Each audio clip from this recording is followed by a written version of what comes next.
Student अज आप करेंगे format advantage and disadvantage का। ठीक है, किवें इनू आप राइट करना वा। ठीक है, फिर इंट्रोडक्शन पार्ट में आप लिखते हैं।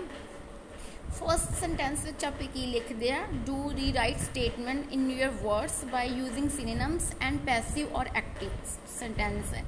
ठीक है, एडवांटेज डिसएडवांटेज का फॉर्मेट की होंगे इंट्रोडक्शन का कि फर्स्ट सेंटेंस आप जो भी स्टेटमेंट दी होगी उनके सिनोनिम यूज़ करने हैं या आप पैसिव या एक्टिव स्ट्रक्चर यूज़ करना वा। ठीक है, उन्होंने सिंपल वर्ड विच लिखो। ठीक है, सिनोनिम वध तो वध यूज़ करो उनके। ठीक है, सैकेंड सेंटेंस विच की होंगे कि आप do write the thesis lines according to essay demand, जिमें ऐसे दे अकॉर्डिंग आप थीसिस लाइन राइट करनी होंगी। ठीक है, there are 3 thesis line which are written according to the demand of the ऐसे।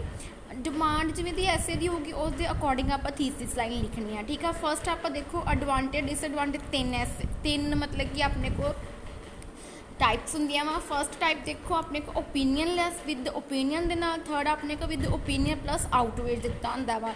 ठीक है, ओपीनियन लैस के नाल देखो कि this essay will examine both advantage and disadvantage in depth which, मतलब कि अपने को आप ओपीनियन नहीं देना, ये अपने ओपीनियन नहीं पूछा होगा जिंदे आप जस्ट उनके की थीसिस लाइन लिख सकते हैं। दिस ऐसे विल एग्जामिन करूँगा एनालाइज करूँगा बोथ एडवांटेज और डिसएडवांटेज इन डैप्थ विच। ठीक है, विद ओपीनियन के नाल आपां की लिखना वा, जिंदा ओपीनियन आप देना वा। This essay will examine both advantage and disadvantage having this trend and will also argue how it is superior. कहते आप इहदे च दसना है कि एडवांटेज दसनी है, फिर आप दसांगे अपने मतलब कि कंकलूजन में कि केड़ा मतलब कि वधिया वा। ठीक है, उस तो बाद विद ओपीनियन प्लस आउटवेट।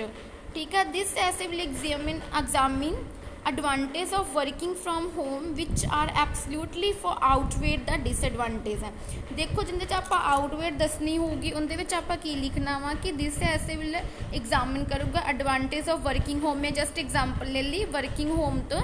ठीक है, मैं ये आप जस्ट मैं एग्जाम्पल ली है एडवांटेज ऑफ वर्किंग होम दे विच आर एब्सल्यूटली की आउटवेट करता वा डिसएडवांटेज नूं। ठीक है, फर्स्ट में एग्जाम्पल ली है, nowadays many people are choosing to work at home rather than office. कहते मैं एग्जाम्पल की ली कि बहुत सारे लोग जोड़े चूज कर रहे वर्क होम तो रादर दैन ऑफिस जाने की बजाय। What are the advantage and disadvantage having this trend. देखो हम इहदे विच ओपीनियन नहीं पूछा ना आउटवेट पूछा, कहते अपना मतलब कि एडवांटेज है डिसएडवांटेज दसो ट्रेंड दे। ठीक है, फिर आप की यूज़ करांगे कि मतलब कि आ वाली this essay will examine both advantage and disadvantage in depth. ठीक है, देखो इंट्रो किवें बनावांगे, these are days increasing number of workers are opting मतलब कि choosing to work at home instead of any work place. कि अजकल की हो रहा है कि बहुत सारे जो पीपल आ वर्क कर रहे हैं और चूज कर रहे हैं वर्किंग एट होम। ठीक है, instead of any work place. फिर this essay will examine the advantage and disadvantage of working at home. Just आप उन्होंने ओपीनियन नहीं पूछा, आप ओपीनियन जो पूछन तो आप मतलब कि ओपीनियन की स्टेटमेंट लिखनी ही या आउटवेट लिखनी। जो आउटवेट पूछो हम आप जस्ट ओपीनियन लैस पूछा तो आप ओपीनियन लैस का मतलब कि थीसिस लाइन लिखनी है। कि लिखा पहले री राइट की आप स्टेटमेंट थी तो सिनोनिम यूज़ किए चूजिंग टू ऑप्टिंग। ठीक है, ऑफिस में वर्क प्लेस लिखता, फिर आप थीसिस लाइन देती। ठीक है, ठीक है गाइस, ये फॉर्मेट तुहानू 6.5 तो प्लस लैके जा सकता वा। ठीक है, राइटिंग टास्क विच जे तुसीं ये फॉर्मेट यूज़ करते हो। ठीक है, दैन आप बॉडी पैराग्राफ देखिए। फर्स्ट आप की लिखने कि फर्स्ट सेंटेंस फर्स्ट सेंटेंस आप की लिखना डू राइट ओपनिंग सेंटेंस। आप जो पीपी फर्स्ट ओपन करते लिखते हैं उनके फर्स्ट आप ओपनिंग सेंटेंस लिखना होंगे वा। जिमें ऑन मैं एग्जाम्पल दी है, on the one hand the greatest advantage of working at home is that. फिर तुम अपना अगला आइडिया दसो की आइडिया कि इज़ डैट जो भी तुम लिखना वा। दैन उनका मतलब कि जस्टिफिकेशन दो। ठीक है, जस्टिफिकेशन तो करने तो बाद जो आप फर्स्ट आइडिया लिख के जस्टिफिकेशन देती दैन अपने को सैकेंड आइडिया आ जाऊगा। फिर उनकी ओपनिंग करो, उनकी ओपनिंग आप किवें करनी है इन एडिशन ला के। ठीक है, या फिर apart from that beside also. ठीक है, ये मतलब कि अपने कनैक्टर यूज़ करो नाल की लिख सकते हैं। द अनदर सस्पेंडस एडवांटेज इज़ डैट। ठीक है, ये लिख सकते हैं। फिर अपने च सैकेंड आइडिया उहदे च जस्टिफिकेशन दो, ठीक है। दैन आप लास्ट की लिखना होंदा कंकलूजन। आप तुसी बहुत सारे मैं देखा वा स्टूडेंट फॉर मतलब कि BP फर्स्ट लैके उनका कंकलूजन नहीं देंगे। प्लीज़ स्टूडेंट उनका कंकलूजन दवो, जिमें आप एग्जाम्पल मैं तुहानूं दसी आ therefore the ideas of working from home has a favourable consequence, मतलब कि एक वधिया सिट्टा वा वर्किंग करना फ्रॉम होम तो, ठीक है। कि अपने को ओपनिंग सेंटेंस करो फर्स्ट दी, फिर उनका मतलब कि जिवें आप मैं तुहानूं एग्जाम्पल देती, फिर आइडिया एक्सप्लेन कर देना, उनका जस्टिफिकेशन दो, फिर सैकेंड आइडिया किवें पहला मतलब कि उन्होंने ओपनिंग करनी है, मैं तुहानूं एग्जाम्पल देती है, फिर वो आइडिया लिख देना, उनकी जस्टिफिकेशन तो एविडेंस हो, फिर उनका कंकलूजन कड्डो BP फर्स्ट की कहंदा पिया वा, ठीक है।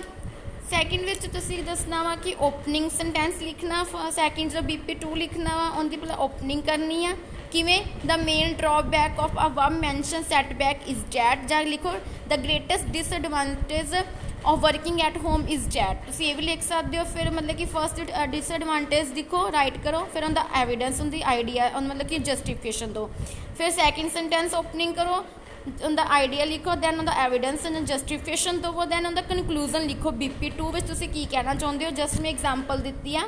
हैंस फोर इसलिए द नैगेटिव इंपैक्ट जो हो रहा of this trend the should also take is in to the कंसिडरेशनस, मतलब कि जो नैगेटिव इंपैक्ट पैंदा पिया ट्रेंड का, मतलब कि उनकी मतलब कंसिडरेशनस लैनियां चाहिए हैं, ठीक है। उनके जो सिट्टे तो देखने चाहिए हैं, ठीक है। फिर उनका कंकलूजन कि लिख सकते हो डिसएडवांटेज का फर्स्ट सेंटेंस तुसीं की लिखोगे एडवांटेज एंड डिसएडवांटेज मैंशन करो, जिवें मैं तुहानूं इत्थे एग्जाम्पल दी है। This essay discuss the advantage of disadvantage of working at home, ठीक है। ये लिखो फर्स्ट कंकलूजन विच, सैकेंड विच तुसीं लिखो मैंशन करो hint of advantage and disadvantage जिहड़े तुसीं मतलब BP1 विच मैंशन कीते ते BP2 विच मैंशन कीते होणगे। मैं तुहानूं एग्जाम्पल देनी है कंकलूजन दियां, जिवें ओपीनियन दिता होगा अपने को, ठीक है। ओपीनियन जो आप उन्होंने क्या होगा देने वास्ते आप किमें लिख सकते हैं, this essay discuss the advantage and disadvantage of doing work at home in my opinion, जो आप ओपीनियन देना working from home is the best because flexibility timing हो गया, सेविंग आप कर सकते हैं डेली एक्सपेंस, ठीक है। फर्स्ट आप की लिखता डिस्कस करती हैं एडवांटेज डिसएडवांटेज लिखती हैं, ठीक है। फिर अपना ओपीनियन देना वा जो आप BP फर्स्ट विच तो BP सैकेंड विच मतलब कि जो भी आप हिंट दिते होंगे, BP फर्स्ट विच आप हिंट की दिता है कि फ्लैक्सीबल टाइमिंग है, सेविंग डेली एक्सपेंस, इहदे च मतलब कि आप ये दसता कि वर्किंग फ्रॉम होम तो की मतलब कि बेस्ट है because the flexible time and saving daily expense, तो ये डिसएडवांटेज भी लिख सकते हो या कल्ली एडवांटेज लिख सकते हो, ठीक है। सैकेंड जो ओपीनियन प्लस आउटवेट दसिया होगा, दिस ऐसे फिर लिखना discuss the advantage and disadvantage of working from home, ये लिखने तो बाद अपना ओपीनियन दवो the advantage of working at home are more than the disadvantage, मतलब आउटवेट है डिसएडवांटेज नालों बिकॉज क्योंकि एक तो फ्लैक्सीबल टाइमिंग होगी, सेविंग कर सकते डेली एक्सपेंस एंड स्पेंडिंग कर सकते टाइम विद द फैमिलीज के नाल, ठीक है। एवं भी तुसीं कंकलूजन लिख सकते। दूसरा ओपीनियन लैस जिथे ओपीनियन नहीं दिता होगा उन्हें आप की लिख सकते, this essay discuss the advantage of disadvantage of working at home लिखने तो बाद in addition the advantage include कर the flexible timing, saving daily expense and spending time with family, फिर कॉमा पा के लिखो वाइल द डिसएडवांटेज इंक्लूड की कर the lack of supervision of seniors and team work.